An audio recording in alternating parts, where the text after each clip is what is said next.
A package marked "Return to Sender." My neighbor is one of those annoying wannabe YouTube personalities. Over the years, I've seen him cough out cinnamon, lay flat on the hood of his car as it slowly creeps down the driveway, and douse himself in lukewarm water, all the while screaming epic win, epic fail, or fuck, epic maintenance of the status quo. For all I know, it can get tiring to watch him go about his shenanigans in the pursuit of viral fame. So, when he knocked on my door the other day, told me he was going away for a few weeks, and asked that I get his mail, honestly, it was a relief. I can't explain the peace of mind I had knowing I didn't have to brace myself for any of his stupidity for a while. I was always afraid his stunts would wind up bleeding over into my life. Things were pretty normal for the first couple of days. He received a few bills, a bit of spam, and what I could only assume was a birthday card. Then, one evening, I got home to find a cardboard box waiting on his front porch. In big red letters was written, "Return to Sender." I'm no small fry, but I admit I had trouble lifting the box on my own. It was really freaking heavy.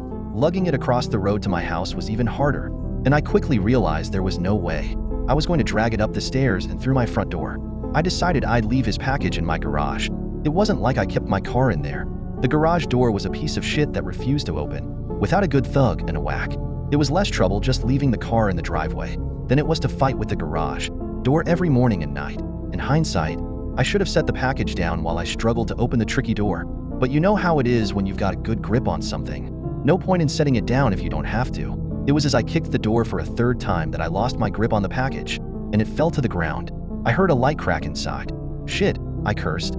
I hoped I hadn't broken anything important, but figured I just wouldn't tell my neighbor about it and let him assume the break happened en route. Hands-free, I finally managed to get the garage door unstuck, and boy did it screech in protest as it rolled up and over me. I dragged the box the rest of the way, setting it in the corner for whenever my neighbor would come back to claim it. And then, I forgot all about it. Until a few days passed, that is. I'm not sure exactly how long it took for the smell to waft in from the crack under the garage-to-house door, but it came in slow progression. It was a sickly sweet odor similar to a skunk, and for the first few days after I smelled it, I genuinely assumed that's exactly what it was. Roadkill that had left its mark on my house. It was only when I realized the scent was growing more intense, instead of fading, that I went looking for a source. That's when I opened the garage door, and that's when the odor knocked me back, holding my nose. The culprit wasn't hard to identify. The only change in my garage was the box in the corner. I remember thinking it must have been one of those Meat of the Month subscription boxes. The meat must have gone rancid from being left out of the fridge for so long. How much meat could have been in there for the box to have been so large and heavy? An entire freaking cow? I covered my nose as I approached the box, a pair of scissors in my hands. I probably wouldn't have needed them to open it, as it had become soggy enough at the bottom to poke through with a finger, but I wasn't about to poke my finger into spoiled meat juices. That soggy bottom was the reason I had to open the box in the first place. If I tried to drag it out whole, everything would spill onto the floor. I was going to have to dump the pieces of meat one garbage bag at a time and take them down to the dumpster, a process I wasn't looking forward to. My scissors tore through the tape along the top of the cardboard box. I thought the smell couldn't get any worse, but as I flipped the flaps open, I discovered a whole new gamut of stink.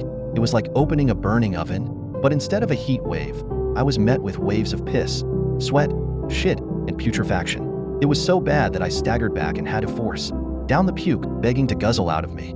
I don't think I could have handled that scent mingling with the horrors coming out of the box. I'm not ashamed to admit I ran out the door for a breath of fresh air, but in the short time I'd spent in the garage, the smell had become so ingrained in the fabric of my clothes that it clung to me like a shadow. Nothing I tried could keep the smell out of my nostrils. Not air fresheners, not a face mask, not 3 showers and a change of clothes. Every second that box lay open in my garage was another second. The smell was allowed a foothold into my home. I had to bite the bullet. I returned to the garage, the flaps of the box still open as though inviting me to look. I was prepared. A clothespin pinning my nostrils shut, a garbage bag in one hand, the strongest cleaner I could find in the other, and long rubber gloves to keep my skin from having to touch what was inside. But, as it turns out, I needed none of those things. I wouldn't have to touch or clean the contents of that box. I would only have to suffer the nightmares every night. You see, there was meat in that box, but it didn't come from a cow or a pig. No, it was worse than that. It was my neighbor, dead. Still in one piece, but dead. I called the cops, and naturally, they took me in for interrogation. It's kind of hard not to suspect the man with a corpse in his garage, after all. Thankfully, they soon realized I wasn't involved. My DNA might have been all over that box. The smell might have left a mark throughout my house. But there was one piece of irrefutable evidence in my neighbor's own hands that proved my Innocence, a vlogging camera. They showed me the footage. Only once. I'm not sure if they were allowed to, or if they felt so bad for me they figured it couldn't hurt. Either way, I saw it. My neighbor was sitting in the box outside of a shipping facility, laughing as he told the world how he was going to mail himself across state lines. He brought pee bottles, food, a pillow, and a few flashlights. His friend, a guy I'd seen at his place several times to help with his stunts, closed the lid and presumably dropped him off for shipment. Throughout the next couple of hours, or days, I'm honestly not sure, my neighbor recorded a few short clips about his progress. I think I'm in a truck now. I can feel it moving. Must be in a warehouse. Pretty warm here. Still got plenty of food. That kind of stuff. And then, on the last entry, the box toppled over. He broke his neck, and that was it. The camera recorded until either the memory card got too full or the battery died.